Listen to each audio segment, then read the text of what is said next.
en difficulté à la suite des révélations concernant la mort d'Amandine, Emmanuel Tessier est loin d'avoir dit son dernier mot. Benjamin Baroche, son interprète, s'est livré pour nous sur l'avenir de son personnage dans Ici tout commence. Allociné, vous avez déjà une grande carrière en tant qu'acteur. Aujourd'hui vous rejoignez une série quotidienne à succès avec Ici tout commence. Qu'est-ce que vous a attiré dans le projet? Benjamin Baroche, le rôle d'Emmanuel Tessier. On m'a envoyé les castings au mois de mai, je n'ai dû lire qu'une séquence d'Emmanuel Tessier pour sentir que j'avais une grande empathie pour ce personnage. Je me suis dit si tu peux faire ça, c'est super. Tu vas vraiment prendre beaucoup de plaisir et t'amuser. C'était un grand challenge aussi pour moi. J'ai tout de suite été séduit par le rôle et c'est lui qui m'a vraiment emmené dans le projet. Nous ne voudrions pas les croiser dans la rue et pourtant il y a quelque chose de captivant chez les méchants à la télévision. Selon vous, qu'est-ce qui fascine autant les téléspectateurs chez Emmanuel Tessier? Ses punchlines, le brio qu'il peut avoir dans sa façon d'être dur avec ses élèves et avec tout le monde, l'exigence, la méchanceté gratuite dont il peut parfois faire preuve. C'est peut-être quelque chose de plutôt payant avec les téléspectateurs. La chance que l'on a avec une quotidienne, c'est de pouvoir mettre quelques failles dans ce personnage pour qu'il ne soit pas totalement noir. Qu'il y ait quelques petits rayons de soleil là-dedans et que l'on puisse non pas le faire aimer, car il faut qu'il reste méchant, mais comprendre qu'il peut y avoir quelques circonstances atténuantes chez lui. En fait, je pense que les gens aiment détester les méchants. Il faut faire très attention, il ne faut pas l'interpréter avec trop de force non plus. Moi j'ai vraiment en tête de ne pas y aller trop fort et de garder un certain équilibre avec ce personnage de manière à ce qu'il puisse rester proche de nous car s'il part trop dans les tours et devient trop méchant, cela ne marche plus.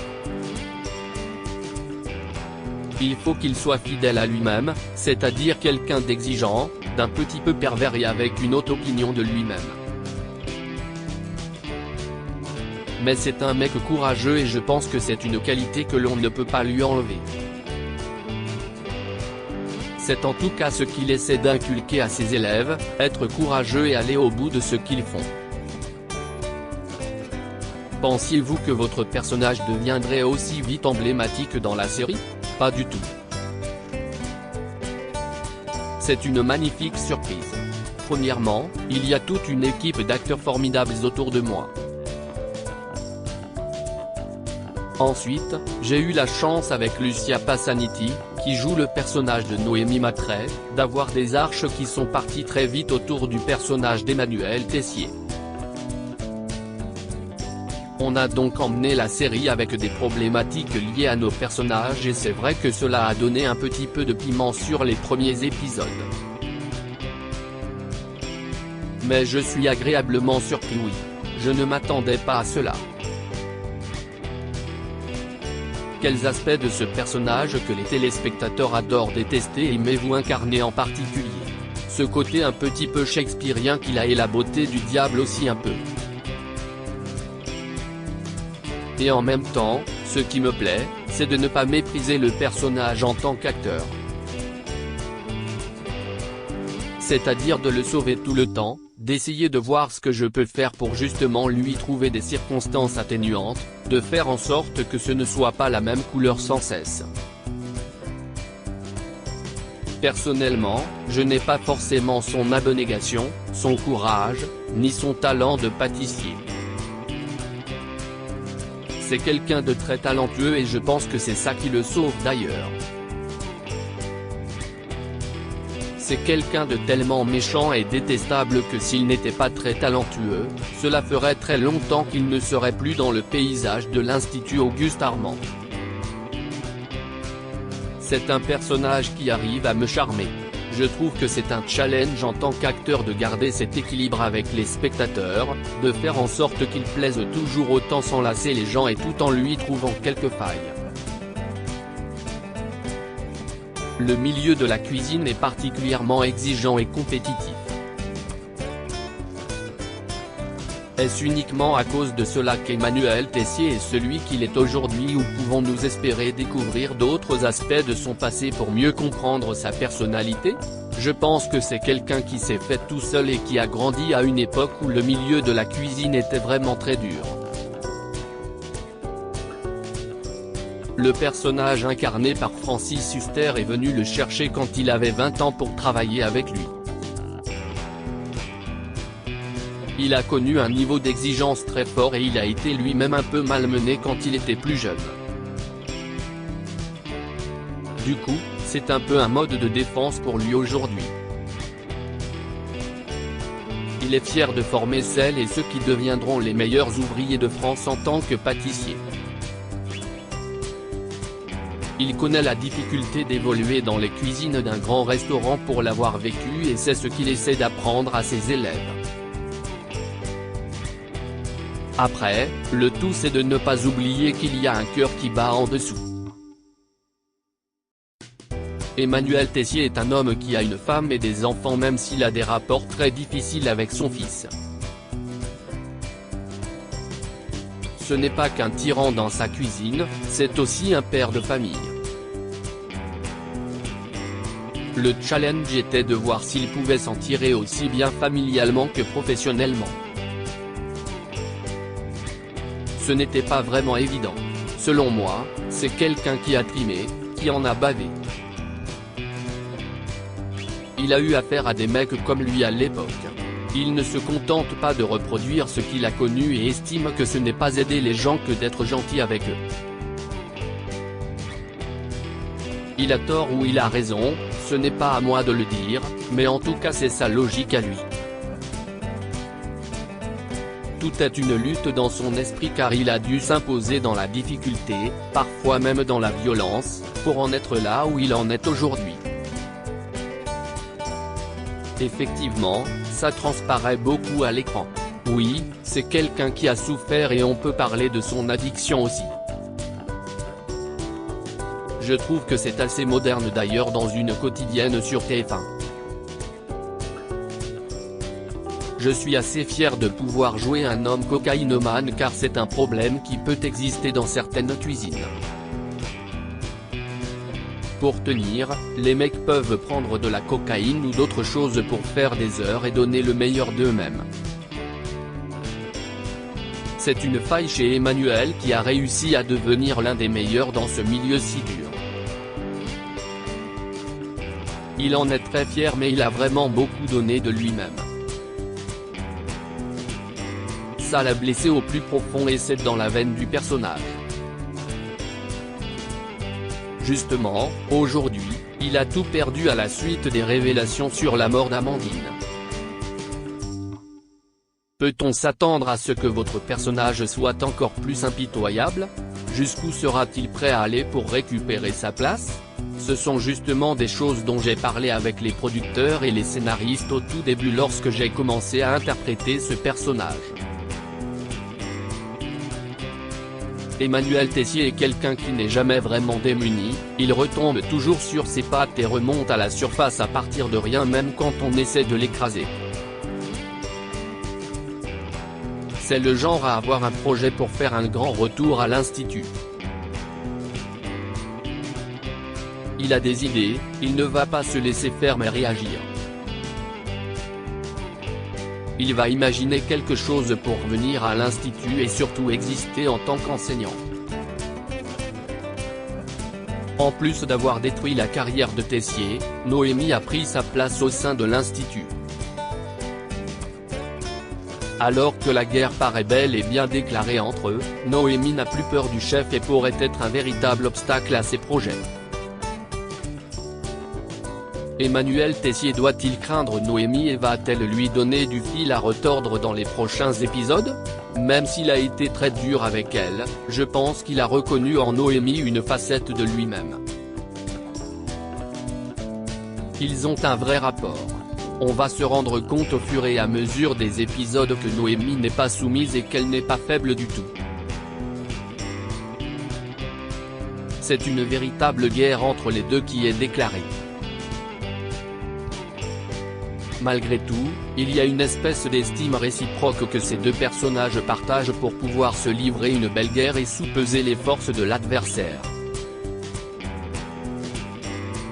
Il se rend compte qu'elle est plus réactive qu'il ne l'aurait pensé et ils vont devoir se retrouver l'un en face de l'autre car elle est sur sa route maintenant. Emmanuel va devoir faire avec elle et cela ne va pas être évident. On peut s'attendre à une guerre au sommet entre Tessier et Noémie. Il va devoir élever encore plus son niveau de méchanceté et de machiavélisme. Il ne va pas se laisser faire, ça c'est sûr. Auguste et Tessier semblent très proches.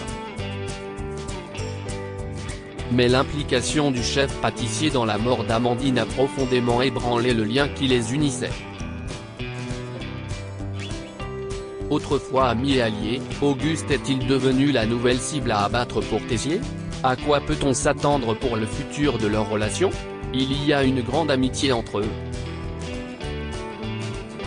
Ce sont des amis de plus de 20 ans. Ils ont vraiment vécu beaucoup de choses ensemble. Sans spoiler quoi que ce soit, ils ne deviendront pas ennemis mais il va y avoir des problèmes entre eux. Il y a un vrai respect et un grand sens de l'amitié chez Emmanuel Tessier par rapport à Auguste et vice-versa. On voit d'ailleurs de quelle façon Auguste le défend dans les premiers épisodes, un peu comme un père protecteur. S'il y a bien quelqu'un qu'Emmanuel Tessier respecte énormément dans la vie, c'est Auguste. Cependant, on va au-devant de quelques difficultés parce qu'évidemment plus ça va aller, plus cela va être compliqué. Le rôle qu'a joué Emmanuel dans la mort d'Amandine est impardonnable et pour Auguste c'est terrible. Ce n'est pas quelque chose qui va s'effacer comme ça entre eux mais leur amitié est quand même très profonde. Ce sont des personnages liés à vie. C'est un plaisir immense de jouer avec Francis Huster comme avec tous mes autres camarades d'ailleurs. Mais dès les premières séquences avec Francis, j'ai senti que l'on avait réussi à installer un lien humain qui a fait que l'on a immédiatement cru à cette espèce de background entre ces deux personnages. Je suis vraiment très content que l'on ait réussi à faire sentir ce passif qu'ils ont ensemble. On a l'impression qu'ils ont vécu des choses très fortes. Ce n'était pas forcément écrit, il a fallu qu'on l'amène avec nos énergies et je suis très heureux d'avoir pu jouer avec lui. C'est un comédien formidable et un homme très généreux. La famille Tessier est dans la tourmente. Tandis que sa femme et ses enfants lui ont tourné le dos, Emmanuel est-il plus intéressé à l'idée de sauver sa carrière ou l'avenir de sa famille? À mon avis, Emmanuel est quelqu'un qui pense avant tout à sa carrière. En tout cas, c'est l'ADN du personnage et c'est comme cela que l'on a ressenti ce personnage avec Sarah Faraman et Vincent Mellet, les producteurs de la série. Mais il est en train de se rendre compte que sa famille est importante pour lui, de prendre conscience qu'il a peut-être vraiment abusé et qu'il a été trop dédaigneux avec elle.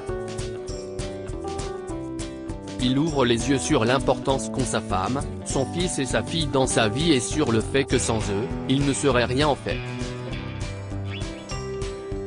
D'après moi, l'une des autres failles d'Emmanuel c'est sa famille et plus particulièrement sa femme Constance, magistralement interprétée par Sabine Perrault. D'ailleurs, les séquences avec Sabine ont elles aussi été formidables depuis le début. Dès le départ, il y a eu instinctivement beaucoup d'émotions à jouer avec elle. Le talent d'Achille d'Emmanuel, c'est sa femme en ce moment. À ce sujet, Emmanuel et Constance vont-ils parvenir à surmonter cette épreuve? Tout ce que je peux vous dire, c'est qu'Emmanuel va tout mettre en œuvre pour revenir dans le cœur de sa femme. C'est une évidence et un objectif pour lui. De leur côté, Emmanuel et Théo ont une relation très conflictuelle depuis le début de la série. Pourquoi votre personnage rejette-t-il tant son fils? Parce que je pense qu'il voit le reflet de lui-même. Quand son fils est face à lui, il manque un peu de lucidité. Parfois il est très dur avec lui, mais parce qu'il veut le pousser à devenir le meilleur. C'est du narcissisme car il voudrait que son fils lui ressemble. Du coup, il empêche Théo d'exister tel qu'il voudrait exister. Mais ce qui est vachement bien, c'est que Théo résiste. Il a une vraie personnalité et ce n'est pas quelqu'un de soumis. Non seulement, Emmanuel Tessier a de plus en plus d'ennemis à l'extérieur mais aussi au sein de sa famille avec son fils. En fait, ce sont les faces d'une même personne l'un et l'autre, c'est le père et le fils. Il y a de l'amour mais c'est caché par beaucoup d'autres choses. Ils n'arrivent pas à se parler, à s'apprécier, à s'aimer comme ils le devraient. Là aussi, c'est un beau challenge pour les deux personnages. Avec Khaled Alouache, qui joue mon fils, ce sont vraiment des scènes formidables à jouer. C'est la grande chance que j'ai en tant qu'acteur dans cette série. Pour une quotidienne, il y a vraiment un instinct de jeu chez tous ces jeunes gens d'assez formidable. Ça veut dire que tout est upgradé tout de suite. Les scènes que j'ai eues avec Khaled, notamment celle où Emmanuel le gifle, sont d'une violence inouïe et en même temps d'une grande profondeur. C'est vraiment formidable de jouer cela tous ensemble. Charlène, Paula Petrenko, a quant à elle beaucoup d'admiration pour son père et partage de nombreux points communs avec lui. Si jusqu'ici elle le défendait contre vent et marée, la jeune femme a finalement choisi de lui tourner le dos. C'est d'ailleurs l'une des rares fois où l'on voit Emmanuel fendre l'armure et montrer une facette plus humaine de sa personnalité. Tessier préfère-t-il Charlène à son fils et peut-elle selon vous l'amener vers la rédemption? Il adore sa fille mais je ne dirais pas qu'il la préfère. Il les aime tous les deux mais il aime mal son fils, ça c'est sûr. Pour moi, il est très fier de sa fille et il a tout un voyage à faire avec son fils qu'il n'est pas encore prêt à accomplir. Il forme une belle équipe avec Charlène, on va le voir mais je ne peux pas vous en dire plus. En tout cas, il y a une belle association avec elle et elle pourrait devenir un autre talon d'Achille pour Emmanuel. On voit bien que si Charlène dit à son père qu'elle ne veut plus le voir alors il a tout perdu, il est seul au monde. C'est quelqu'un qui a tout reporté sur sa fille à un moment donné comme avec le personnage d'Auguste. Tant que l'un et l'autre sont là, Emmanuel n'a besoin de rien d'autre. En ce moment, il n'a plus ni Charlène ni Auguste donc il est mal mais il va rebondir. Tessier est-il voué à incarner durablement le méchant d'ici tout commence ou peut-on s'attendre à une transformation radicale de sa part dans les prochains épisodes? L'ADN du personnage est qu'il est le méchant de la série. Ce n'est pas quelqu'un qui va se refaire de ce côté-là, ni quelqu'un du genre à changer radicalement. Emmanuel va garder le même ADN, la même réactivité, le même venin, la même perversité, la même méchanceté. C'est ce qui fait son charme et aussi sa force. Et il en est conscient. Après je pense qu'il évolue et va continuer d'évoluer. On le verra, il y a des choses très fines et profondes qui vont arriver par rapport à tout ça. Mais selon moi, il va garder la même couleur et la même puissance au fil de la série. Personnellement, je ne conseillerais à personne d'être l'ennemi d'Emmanuel Tessier. Je dis cela avec du recul mais je ne l'imagine pas devenir un gentil matou. Il va garder ce côté cobra, ce côté fauve qu'il a en lui. Il s'est fait comme ça et ne changera pas. Mais il peut toutefois apprendre et évoluer. Les ennemis et les amis qu'il a face à lui peuvent lui apprendre et le faire bouger un peu quand même. Avez-vous d'autres projets en dehors d'ici tout commence dont vous pouvez nous parler? J'ai tourné dans un long métrage franco-finlandais qui s'appelle A Girl's Room de Aina Souni et qui je l'espère connaîtra une belle carrière dans les festivals de cinéma. Carmen Kassovitz, la fille de Mathieu Kassovitz, joue le rôle principal. Je tourne encore une fois avec des jeunes et je joue un méchant qui pourrait être le cousin éloigné d'Emmanuel Tessier. Je suis très heureux d'avoir fait cela. Je viens de tourner ça fin septembre, début octobre. Après, j'ai eu des propositions notamment sur un téléfilm avec Philippe Bas, avec qui j'avais joué dans Profilage, mais malheureusement je n'étais pas disponible. Propos recueillis par téléphone le 30 novembre 2020.